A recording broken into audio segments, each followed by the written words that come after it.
The advantages of barrel tumblers are they're ideal for very aggressive tumbling. So if you have to round edges, knock off slag, it's better than that. This is better for more surface finishing, polishing, delicate parts. This is better when you have the ability to really bang up the part a little bit.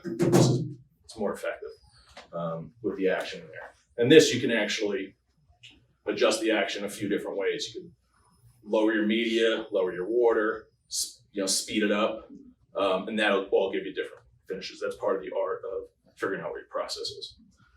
Like I said, they're ideal for part on part tumbling. You can't really part on part tumble in these.